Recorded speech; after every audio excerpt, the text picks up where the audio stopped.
বাংলার যুবসাথী প্রকল্পের বিস্তারিত তথ্য নিয়ে আমরা আসছি। এখন আমরা আলোচনা করতে যাব ফর্মটি কোথায় পাবেন, কিভাবে ফিল আপ করবেন এবং সেটি কোথায় জমা করতে হবে, তার বিস্তারিত যা তথ্য আমরা এখনই আপনাদেরকে জানাবো। আপনারা দেখতে থাকুন।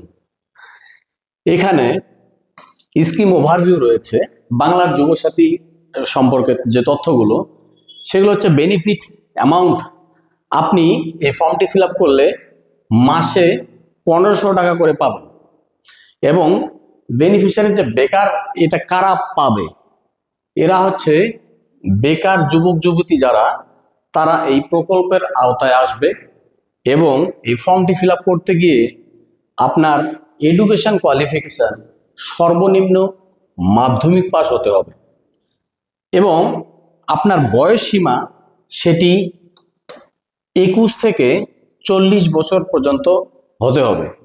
এর কম হলেও হবে না, এর বেশি হলেও আপনি এই প্রকল্পের আওতায় আসবেন না। এবং ডিউরেশন, এই প্রকল্পের টাকা আপনি কতদিন পর্যন্ত পেতে পারেন? সর্বোচ্চ 5 বছর পর্যন্ত দেওয়া হবে।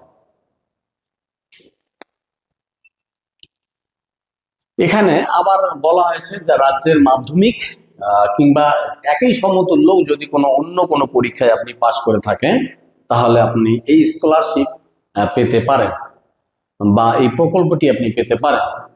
এবং অবশ্যই যেসব যুবক যুবতী এখনো কোনো চাকরি পাননি, যারা চাকরি পেয়েছেন তারা তো পাবেনই না, এবং কোন স্কলারশিপ ব্যতীত কোনো সামাজিক নিরাপত্তামূলক প্রকল্পের অন্তর্ভুক্ত নন, বা অন্য কোনো স্কলারশিপ বা অন্য কোনো প্রকল্পে যেগুলো থেকে টাকা আপনি পেয়ে থাকেন, সেরকম হলে হবে না। এখানে বলা রয়েছে 21 থেকে 40 বছর পর্যন্ত, আমরা একটু আগে আলোচনা করলাম। এবং এখানকার এই টাকাটি আপনি সরাসরি আপনার ব্যাংক অ্যাকাউন্টে পেয়ে যাবেন। এবং এটি সর্বোচ্চ 5 বছর পর্যন্ত, সেটিও আমরা আলোচনা করে দিয়েছি।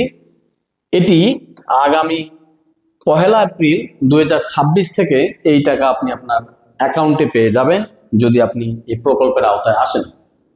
এবং আগামী 15 ফেব্রুয়ারি থেকে 26 ফেব্রুয়ারি পর্যন্ত আপনি আপনার বিধানসভার ভিত্তিক যে ক্যাম্পগুলো করানো হবে, সেই ক্যাম্পে আপনি ফর্মটি পূরণ করে গিয়ে সেখানে জমা করবে এবং তারা সেই ফর্মটি আপনার গ্রহণ করবে। এবং ফর্মটিকে আপনাকে ওয়েবসাইট থেকে ডাউনলোড করে ফিল আপ করতে হবে। সেটি কিভাবে ফিল আপ করতে হবে সেটি আমরা এখন দেখাবো।